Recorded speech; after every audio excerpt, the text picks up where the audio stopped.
$1,000 sitting in a savings account earns you about $47 a year right now. That same $1,000 placed into the right dividend stock sends you a check every single quarter without you doing a single thing to earn it. That's not a theory. That's a transaction that happened this morning for millions of people who understood something most people never learned in school. Here's what most people's relationship with money actually looks like. You get paid on Friday. By Tuesday, the rent is gone. By Thursday, the car payment cleared. And somewhere between the grocery run and the streaming subscriptions, you're already doing math in your head, trying to figure out if there's enough cushion to make it to the next Friday without something going sideways. Then the check engine light comes on, and it's not even that you're bad with money. You're doing everything right. You're showing up. You're working. You might even be saving a little, but the second you stop working, the money stops. That's the trap most people are in, and almost nobody names it for what it really is. It's not an income problem. It's a structure problem. You have one source of money, and it's completely dependent on your time. The moment your time stops, so does the income. What I'm going to show you today is the foundational shift, the one concept that separates people who eventually stop trading time for money from everyone else who never does. It's called dividend investing. And if you've heard that phrase before and thought, that's for rich people or that's complicated, stay with me. Because by the time this is done, you're going to see it differently. Not as a stock market concept, as a structure, a system that pays you to exist. And the people who understand it earliest end up the furthest ahead. Let me introduce you to two people. We'll call them Marcus and Derek. Same age, 28, same starting salary, about $52,000 a year. They went to the same college, graduated the same year, got their first real jobs around the same time. The difference between them isn't intelligence, isn't hustle, isn't ambition. It's one decision Marcus made at 28 that Derek didn't make until he was 43. And that 15-year gap? It's worth more than most people's retirement accounts. We'll come back to Marcus and Derek in a minute. If you want the specific funds and stocks I break down every few days, the ones that actually pay monthly and quarterly income, subscribe right now so you don't miss the next one. That's exactly what this channel is built around. But first, let me make sure you actually understand what a dividend is, because most explanations make it more complicated than it needs to be. When a company makes a profit, a real, actual profit, it has choices about what to do with that money. It can reinvest it into the business. It can buy back its own stock. Or, and this is the part that matters for you, it can share that profit directly with the people who own the stock. Those payments are called dividends. So when you own shares of a dividend-paying company, you are literally a partial owner of a profit-generating business. And that business sends you your cut of the profits, usually every 3 months, sometimes every single month, just for owning the shares. You don't have to go in. You don't have to clock in. You don't have to answer emails. The money moves because the business is running. Now here's where this gets interesting and slightly uncomfortable, because the math on what this actually does to your life over time is the part most people never see clearly. Stick with me. Let's talk about yield, because this is the number that tells you how much a stock is paying you relative to what you paid for it. If a stock is trading at $100 per share and it pays $4 per year in dividends, that's a 4% yield. $4 every year for every share you own. Simple. Now here's what that actually means in practice. If you invest $10,000 into a stock with a 4% yield, you're making $400 a year in dividend income. That's about $33 a month, without doing anything. That might sound small right now. Hold that thought, because the number that changes everything isn't how much you make in year one. It's what happens when the dividends don't stop. Most people think the value of dividends is the income. The actual value of dividends is something else entirely. And once you see it, you can't unsee it. Here's what most people miss about dividend investing. The real power isn't the dividend check. It's what happens when you take that dividend check and buy more shares. This is called dividend reinvestment, and it turns a flat line into an accelerating curve. Let's go back to that $10,000 example. 4% yield, $400 in year one. You take those $400 and buy more shares. Now you have more shares earning dividends. Those dividends buy more shares. Those shares earn more dividends. By year 10, assuming the dividend grows at even a modest rate, which the best companies have done consistently for decades, your annual income from that same original $10,000 isn't $400 anymore. It's closer to $650 or $700 depending on the growth rate. You didn't add a dollar. The machine compounded itself. By year 20, that original $10,000 is generating over $1,000 a year. Again, no additional money added, just time and reinvestment. This is the compounding engine, and it's why people who start early look like financial geniuses later. They're not smarter. They just started the machine earlier. Let me stop for a second and ask you something. Where are you right now? And I don't mean financially, I mean with this concept. Are you at level 1, where you're still living purely paycheck to paycheck, with zero invested anywhere? Are you at level 2, where you've got some savings, maybe a retirement account through work, but zero income coming from assets? Or are you at level 3? Maybe you've invested a little, you own some index funds, but the idea of living off dividends still feels distant? Hold your answer.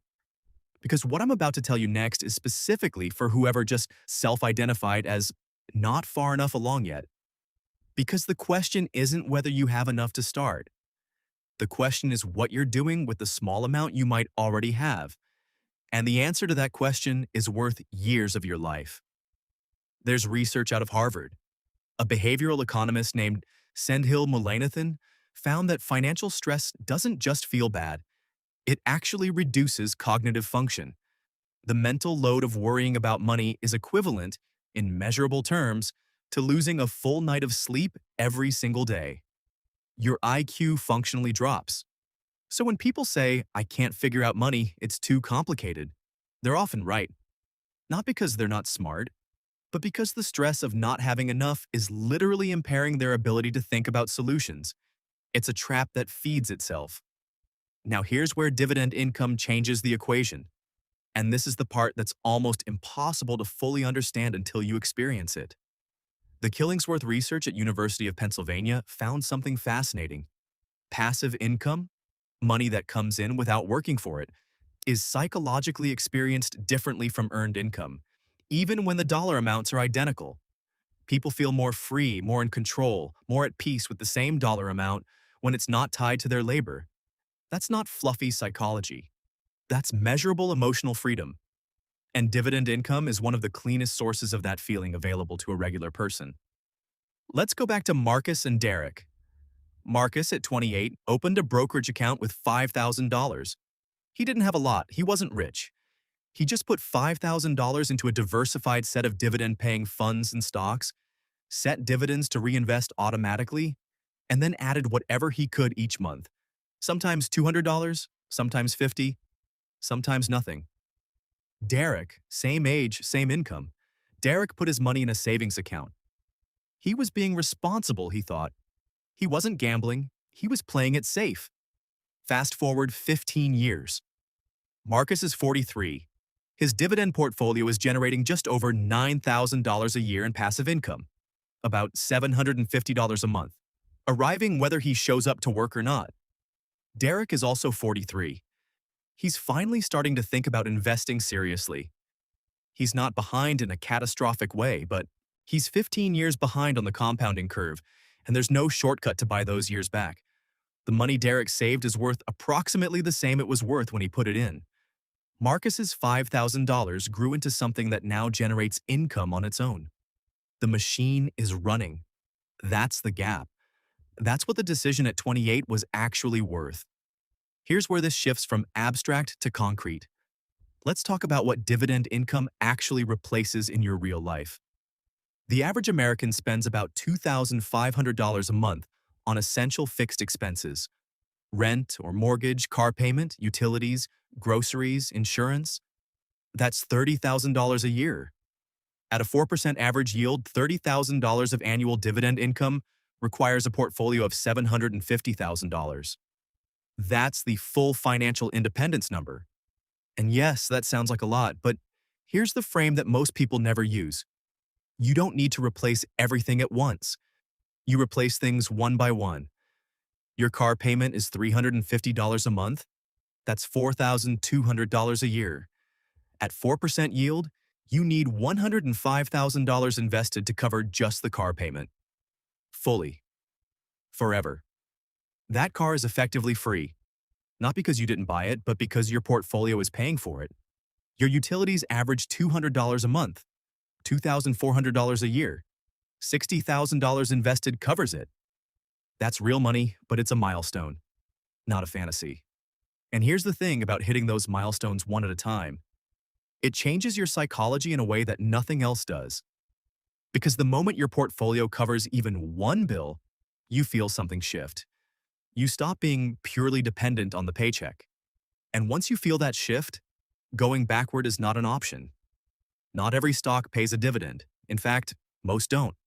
The ones that do, especially the ones that have paid and grown their dividends for 10, 20, even 50 consecutive years, are different kinds of companies.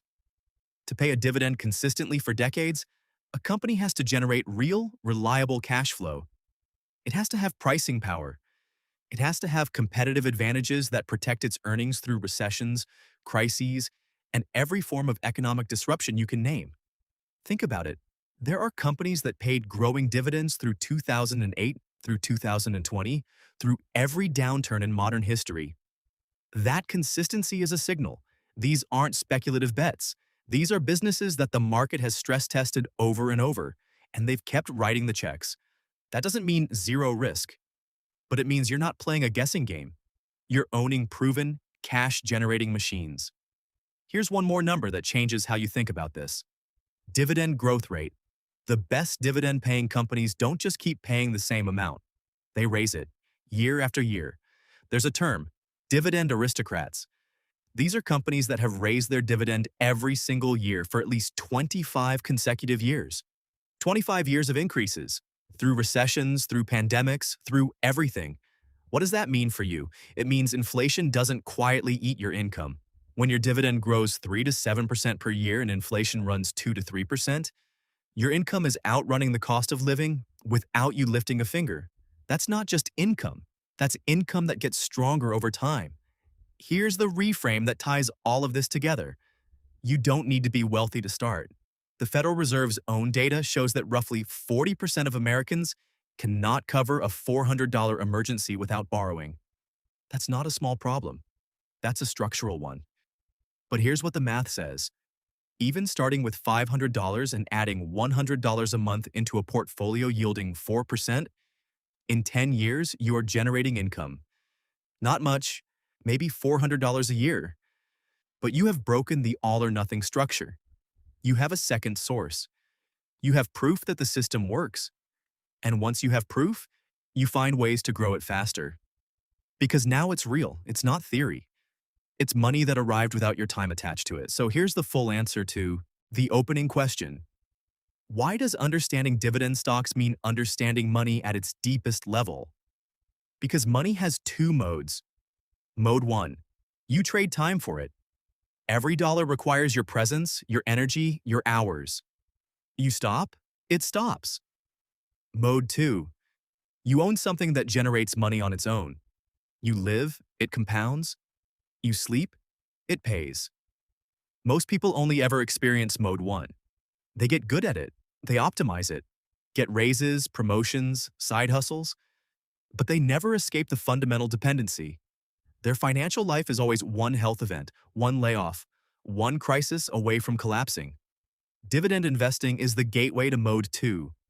It's not the only way, but for regular people who don't want to start businesses or speculate on real estate, it's the most accessible, the most proven, and the most mathematically reliable path to owning income that isn't attached to your time. That's not a rich person's strategy. That's a structure. And now you understand it.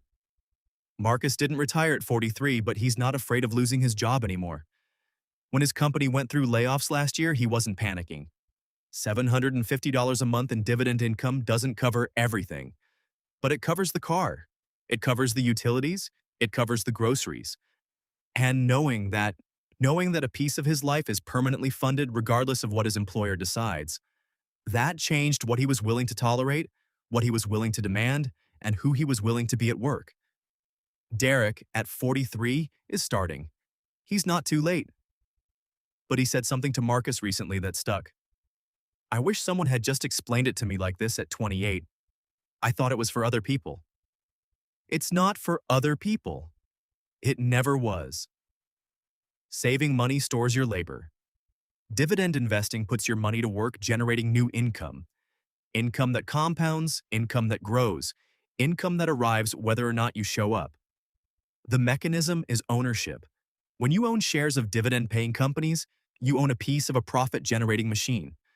The machine runs. The profits flow. The check clears. That's the mechanism. That's the difference. Now, if you want to see what this actually looks like with real money and real stocks, my next video answers a specific question.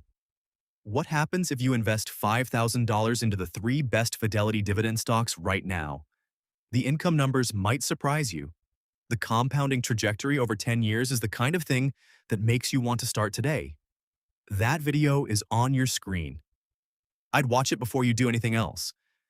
This video is one piece of a larger system I'm building out here, breaking down dividend income from the foundation all the way through to financial independence with real math, real stocks, and zero fluff. If that's the system you want to follow, subscribe now and follow it from here. Every few days, another piece of the puzzle lands. And the people who are here from the beginning are going to be years ahead of the ones who find it later. Tell me in the comments. Which stage are you at right now? Are you still fully paycheck dependent? Have you started investing but haven't thought about dividend income yet? Or are you already building a dividend portfolio?